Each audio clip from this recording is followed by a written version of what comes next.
Hey everyone, so that was just my first flip through of an almost full insert. I literally have one more page like spread after this one that I'm doing now, and then that's it. The insert's full. I mean, I could do the back cover. I'm not going to bother though, because I've been so used to doing a double page spread. So I have my next Traveller's Notebook insert ready, and it's exactly the same one as this. So yeah, tomorrow will be my last spread in this insert. So that's going to be like my first ever journal I've completed, and it's tiny. I really love working in this. The paper quality I get asked a lot about. It is literally an insert that came with the Traveller's Notebook from AliExpress. It's not super thin paper at all, but it's not really thick either. I don't know the quality, I don't know the GSM, whatever it is. I don't know the weight of the paper. All I know is that I tried to put watercolours on, and then I pushed it as far as I could, and actually I could get away, as you can see here, with saturating the page quite a bit. I mean, I didn't even need to saturate it any more than that. I think that, I mean, it just took it really, really well. So I'm really sorry I couldn't tell you the paper type, but I do know it came with the Traveller's Notebook, and that came from AliExpress. I actually got it from a planner meet. And then once my second insert is full, I will be making my own, because they're so easy to make. Literally, you can use that one as a template, obviously one that's not being used, or just measure it out and staple it together. It's pretty easy. Anyway, this tin that I have it full of, or usually full, and I pop in every now and then little tiny bits of ripped up paper, washi, stickers. So like if I've peeled off a sticker from something and it has, on the back of it's lost its stickiness, and it's got like paper on the back or something like that, and it needs to be glued down, I'll pop that in the tin for a future spread. Anyway, how I go about doing this is to create layers. So I I generally always create a watercolor background, and you can take the sticker. This is how I do it. I get a sticker first. I'm inspired by the color, what would you call it, like the colors going on in that. Then I will use similar sort of watercolors. I'm not fussy about it. I just plop all the colors down, because as you'll see, most of it will get covered, but it creates a layer. And then this is what I'm trying to do. I create different layers. So I have the watercolor one, and now I'm doing a lot of collage work. I'm using bits of ripped up washi, as you can see here. This one is from Mama Makes. I'll link below. It's her new range of I'm sure that's what she's called. Anyway, I'll link her below.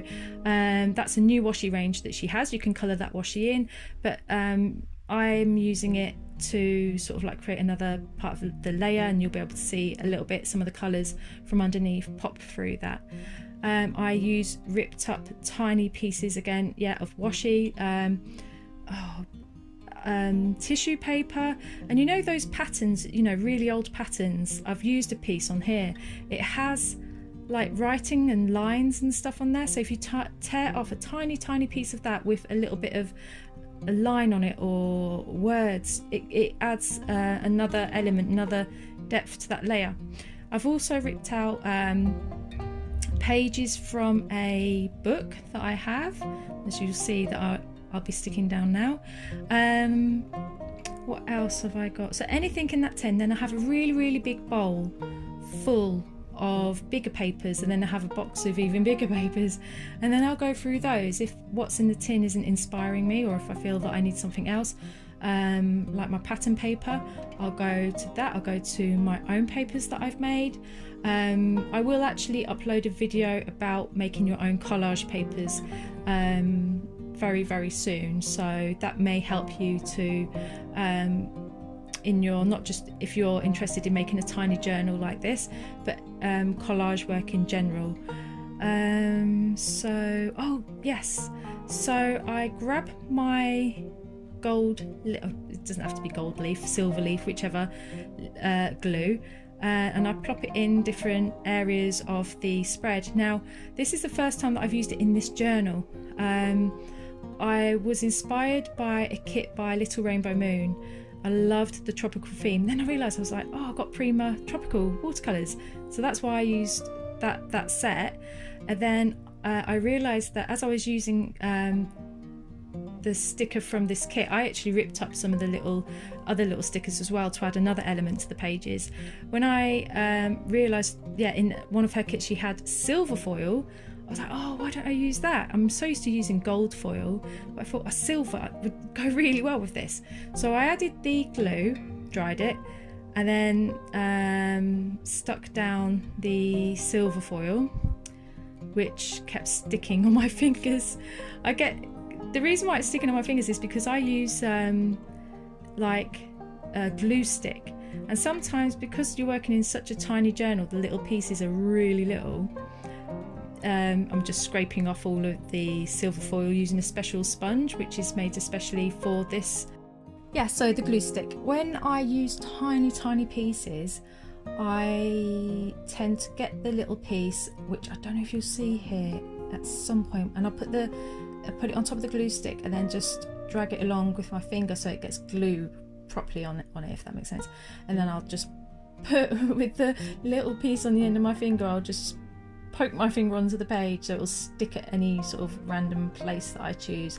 I don't get too fussy, but sometimes I do. So like with that little flower sticker that I put onto the page, I will hold it and move it around just to see where I feel it should go.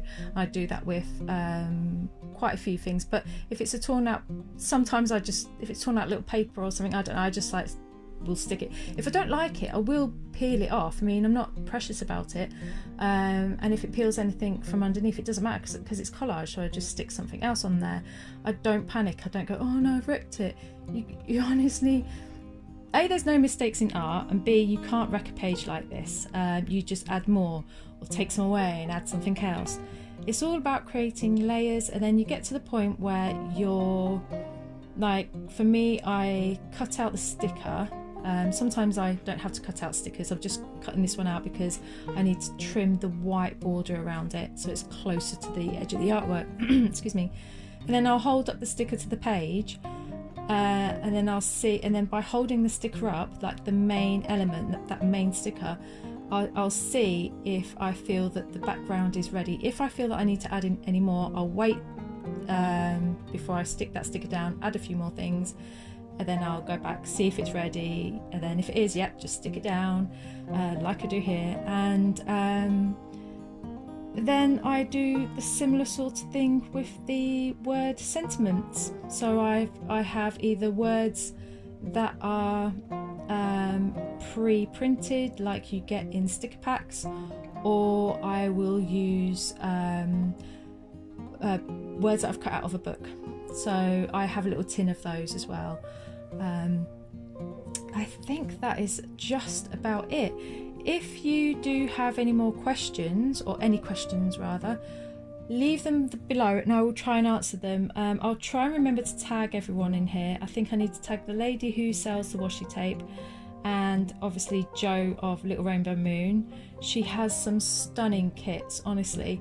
It's one of those things where when you see it online, it's gorgeous, but when you see it in person, it's just beautiful. So you should see her journal. She has I think an A5 size journal, and it is stunning. It's she sanded down the cover because it was really shiny, the leather cover, and she's painted it, and it looks really nice, and it's lovely and worn, and she has this, I think, Hobonichi A5 Hobonichi inside, and oh, you have to go and check her out. I love her artwork so much. So yeah, if you have any questions, just leave them below. Hope you enjoy the rest of this video. There's not much left now. And until the next one, take care. Bye.